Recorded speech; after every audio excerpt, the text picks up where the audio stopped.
Today, we're going to be talking about life, really in general. Have on hand your scissors, like I said in the title, and your string, and we'll do a challenge in a little bit. So I call this Scissors, String, and Thunk.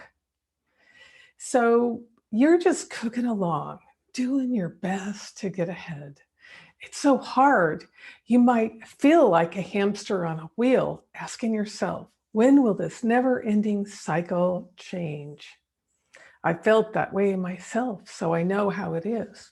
Have you heard it's easier to get older than it is to get wiser? It's so very true. Do you like change? Well, do you like to change? Most of us feel scared when faced with change. Well, the change that's forced upon us by circumstances, like getting laid off, or like closing your business because of COVID, or like splitting up with a partner, or like moving. But when we initiate the change, like closing our business ourselves and pivoting in a different direction, or like quitting our soul-sucking job, or like moving towards something, then to some extent we feel safer. There was a time when I left my house and I let my house go and I packed up my car and I took off for a driving trip from San Diego to Seattle, to Fort Lauderdale, to Gardner, Maine, and then back to San Diego. Did I have a plan? Not the details, but I knew the waypoints and I trusted my inner guide to direct me. Today I'm a different person and happy every day I'm given. Here's a challenge today. So take a yard or so of your string and, of course, cut it. Now imagine this is 100 and I want you to find the 50 mark. 50, and then tie a knot in the 50. And then here's the knot right here. And then half of that is 25, right? And tie a knot in the 25. And then on the other side, half of that is the 75 mark. Tie another knot. So we have a piece of string with 3 knots in it. 0, 25, 50, 75, 100. Now imagine this is your life span, your lifeline. Just imagine.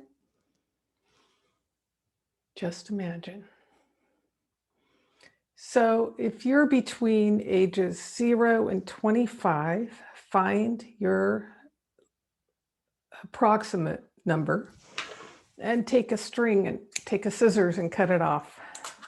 So looks like that.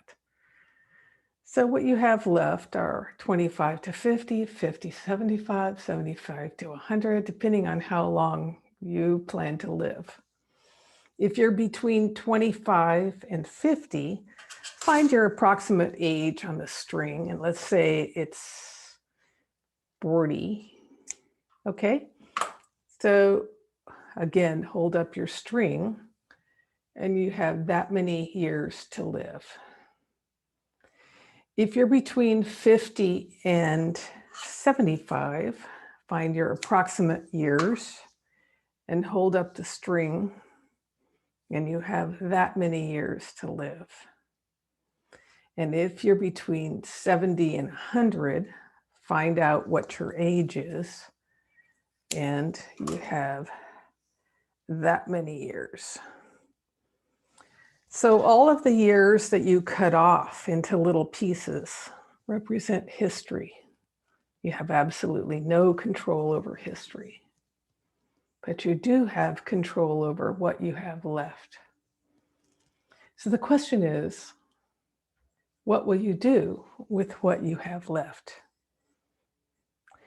We expect to work to a certain age and then retire and do all the things on our bucket list, like our parents and grandparents. Spend time with the kids and the grandkids, travel and see the beauty of the world, volunteer at a local church or library. We expect to have life after work.